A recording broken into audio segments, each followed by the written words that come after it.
to the floor show. I hope you guys really enjoy the performance. Yay! Thank you. Watch the game. Ladies and gentlemen, welcome to the show. Allow me to introduce myself. I am the MC, a cloud, bard, and some might even say ne'er-do-well. But I think we've got a great show for you all tonight, a night full of laughs, awes, and hopefully nightmares. Yeah. But first, let me address the elephant in the room. Me! Aww. I mean, this clown let himself go. I wish I could have come out here looking like Thor from Avengers Infinity Wars. But instead, I look like Fat Thor from Avengers Endgame. No, it's okay, everyone. It's okay. That's the best Thor, I anyways. put on my Tinder profile that I look exactly like Thor. Me. But enough about me and my greatest insecurities. How about this party, huh? Is everyone having a good time? Yeah. How about the food they set out for us? Yeah. But look, pizza? I mean, come on, pizza at a masquerade ball? Yep. I was like, no thank you. I already had some cold for breakfast this morning. Was everyone having some drinks? Yeah. Everyone enjoying their drinks? Though? Cheers. Yeah? Cheers. I hear you cheer. Cheers. Louder. Cheers. Oh, man, you all got a problem. You know they got meetings for that. And also, I'd like to thank all of our guests for coming out tonight. Come on. You guys could have just stayed home. I mean, it's like 1,000 times easier to stay home. But you guys did it. You came all the way out to Mojave, California. Yeah. But hey, at least you guys have to admit, this is the nice part of Mojave. Yeah. I mean, hey, True. who am I kidding though? Saying this is a nice part of Mojave is like saying a suntan is a nice part of global warming. And speaking of global warming, did you guys see that huge wind and dust storm we had this week? Yeah. Right? Wasn't that crazy? It was so windy. It blew trash and dust and cats into my yard. And that's not even a joke. I just need to know, does anyone want to adopt a cat? Anyone, please? Yeah, you look like a cat guy. We have so many. Going once. Going twice. No, we already have 4. Oh my God, guys, did you see that terrifying 9-foot scarecrow out front? Yes. Yeah. The scary thing is, we didn't put that up. We're starting to hope it came with one of you because we're starting to get a little worried. And, yeah, speaking of spooky things, Halloween is coming up, right? Yeah. We can only hope that this Halloween is better than last year's, though, right? Yeah. Yeah, last year we only got one trick-or-treater, but she was dressed in the scariest costume I've ever seen. The housing market!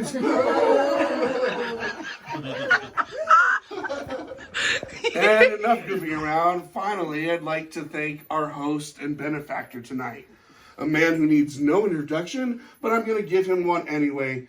I once saw this man eat an orange. I mean the whole orange, peel and all. A man who always stops to pick up pennies on the street, not because he's a miser, but because he just hates litter. A man who once won best hair in a competition with God, Greg Saylor.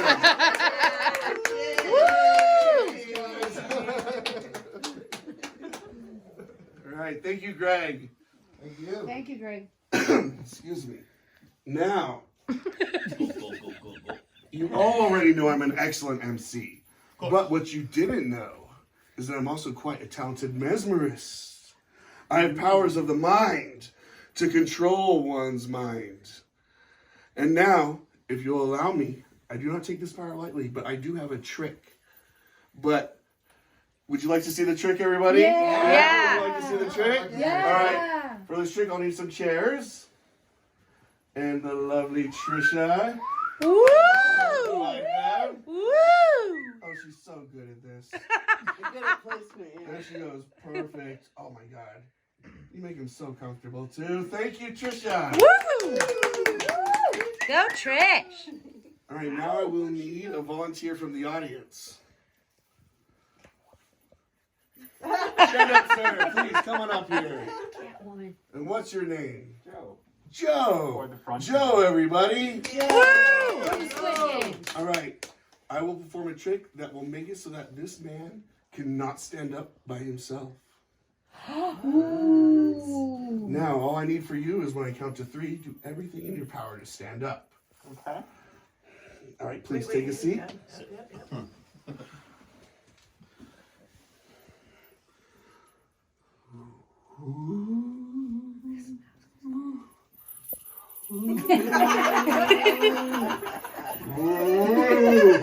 Without a shriek and without a moan, you shall not be able to stand alone.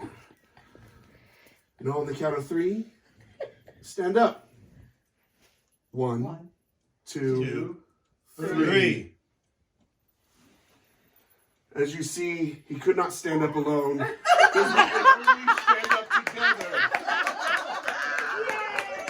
Thank you very much. Woo! Good job, Joe. Thank you. Get him, Joe. That was good. And now for something completely different, some poems read by our own guests here tonight. Oh, thank you, Trisha. Thank you. Thank you. Yay. A night of poetry. Hopefully the poems are not too dark. But first we have our first reader. First off, I want to thank everybody for coming out. Like he said, you guys actually did it. You came out.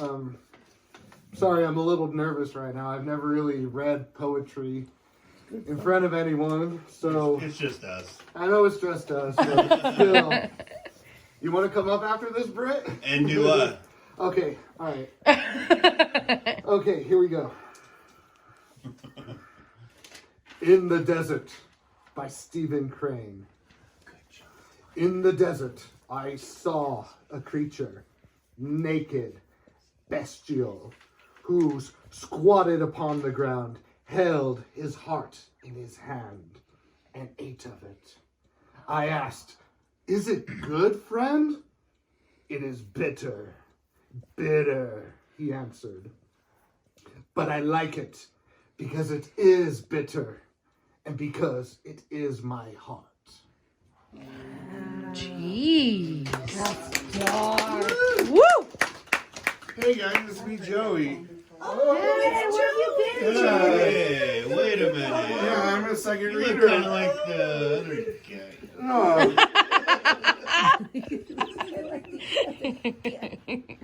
This is The Caged Bird by Maya Angelou.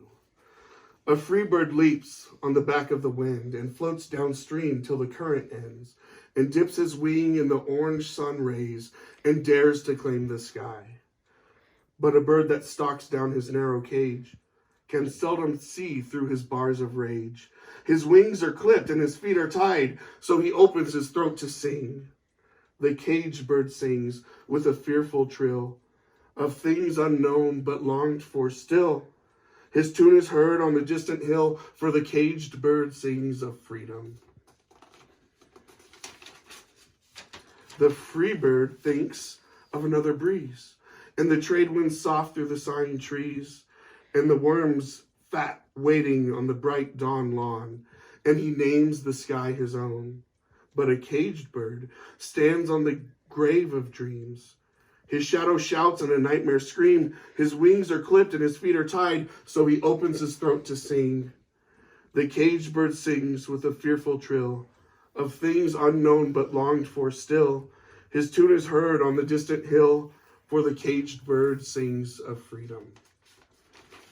Thank you. Thank you. Thank you, everybody. Who's that? Trisha! It's me, Trisha. I'm Joey and Greg's sister, and the one that made the Jello shots. Please drink them because we're gonna have so many leftovers. That'll hurt my Okay, feelings. so anyways, I'm going to read the poem "Because I Could Not Stop for Death" by Emily Dickinson. Yes. Because I could not stop for death, he kindly stopped for me. The carriage held but are just ourselves and immortality. We slowly drove, he knows no haste, and put away my labor and my leisure too, for his civility. We passed the school where children strove, at recess in the ring. We passed the fields of grazing grain. We passed the setting sun. Or rather, he passed us. The dews drew quivering and chill. My only gossamer, my gown, my tippet, only tool. We paused before a house that seemed a swelling in the ground. The roof was scarcely visible, the cornice in the ground. Since then, this centuries and yet feels shorter than a day. I first surmised the horse's head were toward eternity. Woo! Thank you very much. Magnificent. I messed up. Those poems, they were a bit dark and dour, huh? Yeah. So I have a little palate cleanser poem for us all here. This is the last one, I promise. Indulge me. The Laughing Heart by Charles Bukowski. Your life is your life. Don't let it be clubbed into dank submission.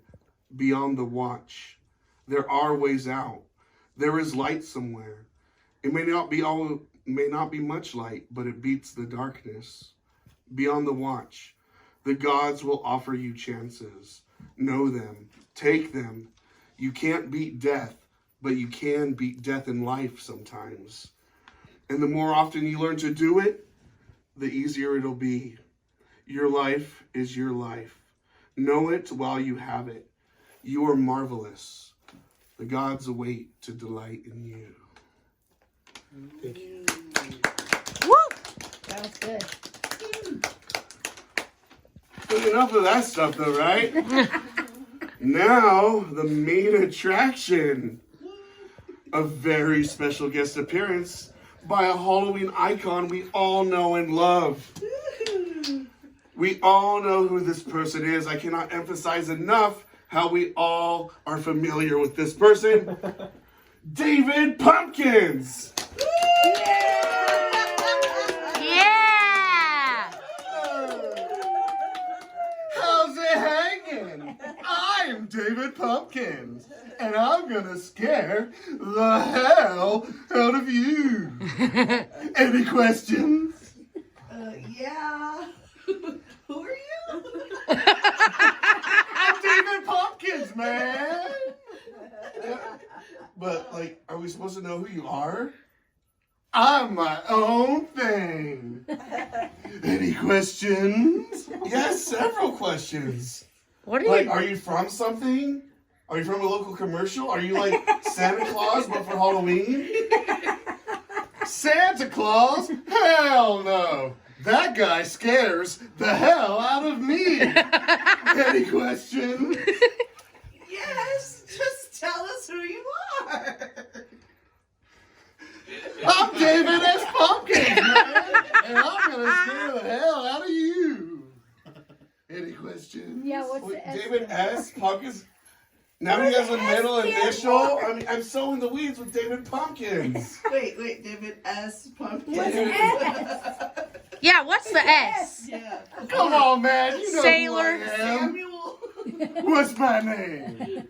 You're David S. Pumpkins. Hey, all right, everybody. Now, if anyone would like a photo opportunity with this Halloween pumpkin-besuited icon, there will be another photo opportunity in the multi-purpose room. How's it hanging? Woohoo! What's my You name? got that suit, brother. Oh, that's right. One last announcement. I know you've all been seeing the coins hidden around the house. That's Greg's gold. But the only problem is he's lost it. And he needs all of our help to collect it. And so whoever collects the most gold by the end of the night wins the prize. All right. Woo! Thank you, everybody. Thank you. Great show. If you'd like a picture with David Pumpkins, it's available in the multi-purpose room.